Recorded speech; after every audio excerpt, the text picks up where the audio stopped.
नमस्कार साथियों, कुछ बात करें यूट्यूब चैनल पर एक बार फिर आपका बहुत बहुत स्वागत है। महाभारत में जो द्रौपदी का चीरहरण हुआ, मैं उसके संबंध में आपसे आज बात करूंगा, क्योंकि स्त्रियों का अपमान महाभारत काल में हुआ और आज भी होता है। तो महाभारत की प्रासंगिकता को आज के साथ में जोड़ना चाहता हूं और द्रौपदी ने अपने चीरहरण के समय जो प्रश्न उठाए वो बहुत ही प्रासंगिक हैं आज भी, इसलिए मैं उस पर चर्चा करना चाहता हूं। युधिष्ठिर जब जुए में हार गए अपना सब कुछ, तो उन्होंने द्रौपदी को भी दांव पर लगा दिया। द्रौपदी को भी वे हार गए।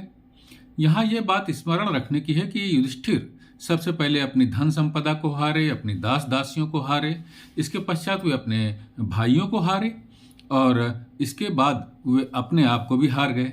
अपने आप को हारने के बाद ही उन्होंने द्रौपदी को दांव पर लगाया था। ये बात स्मरण रखने की है, क्योंकि आगे की चर्चा में ये बात प्रमुख होगी कि अपने को हारने के बाद उन्होंने द्रौपदी को दांव पर लगाया था। दुर्योधन ने अपने सेवक, जिसका नाम प्रतिकामी था, को कहा कि जा करके द्रौपदी को सभा में ले आओ।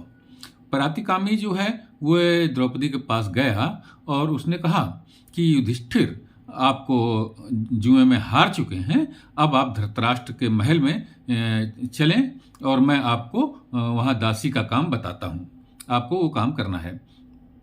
द्रौपदी ने प्रतिकामी से कहा कि सबसे पहले जा करके महाराज युधिष्ठिर से यह पूछो कि पहले वह अपने आप को हारे थे और कि पहले मुझे हारे थे। यह महाभारत के दूत पर्व के पृष्ठ 895 पर द्रौपदी का यह प्रश्न अंकित है।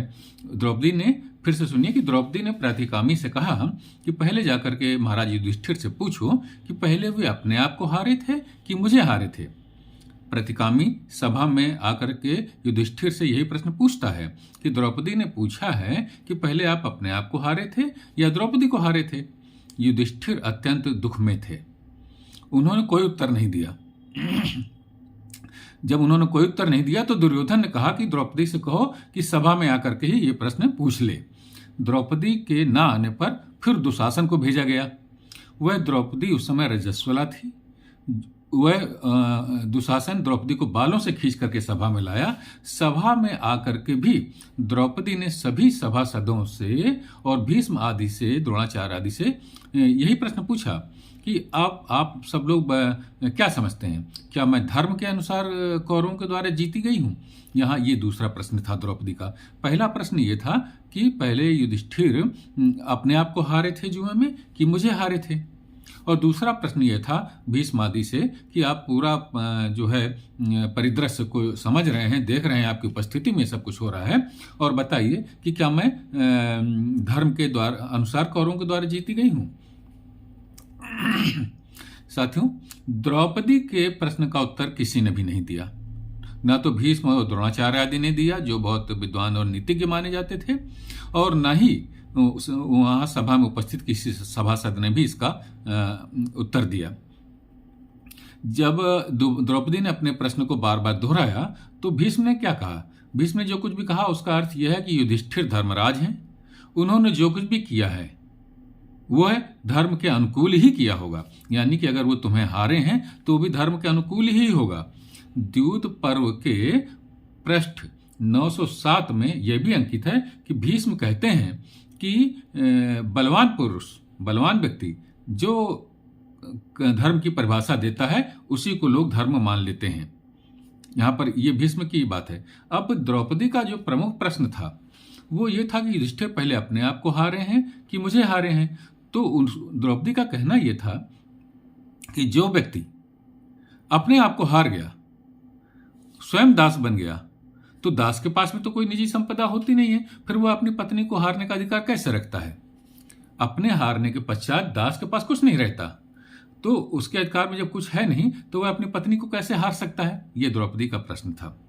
द्रौपदी के इसी प्रश्न का उत्तर किसी के पास नहीं था। अब यदि इस घटना को आज के परिदृश्य से जोड़ा जाए, महाभारत के महत्व को साबित करने का मेरा उद्देश्य भी यही है कि महाभारत के प्रश्न, महाभारत की घटनाएं, महाभारत में जो सिद्धांत प्रतिपादित किए गए हैं वो आज भी प्रासंगिक हैं।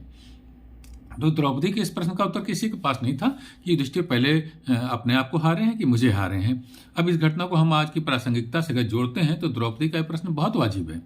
कोई भी स्त्री अपने पति का धन कभी नहीं होती, न महाभारत काल में ऐसा था और न ही आज भी ऐसा है। अब ये प्रश्न जो है द्रौपदी का, वो मतलब स्त्री विमर्श की आज के भी वातावरण में स्त्री विमर्श को धार देता है कि कोई भी स्त्री जब जब द्रौपदी ये पूछती है कि पहले तुम अपने आप को हारे थे कि मुझे हारे थे, तो इसका मतलब यह होता है कि स्त्री जो है कभी भी किसी पुरुष का यानी अपने पति का भी धन नहीं होती जिसे वो जुए में दांव लगा करके हार जाए। ऐसा न तो महाभारत काल में था और न ही आज भी है।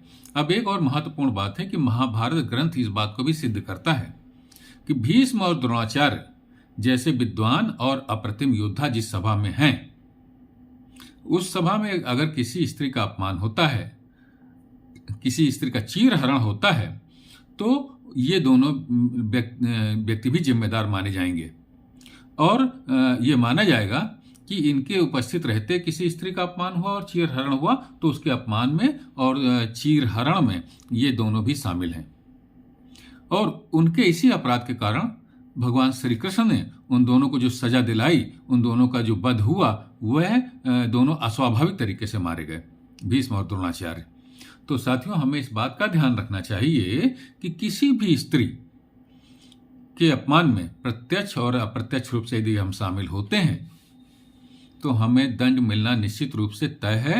ये ईश्वरीय विधान है, इस बात को हमें ध्यान रखना चाहिए।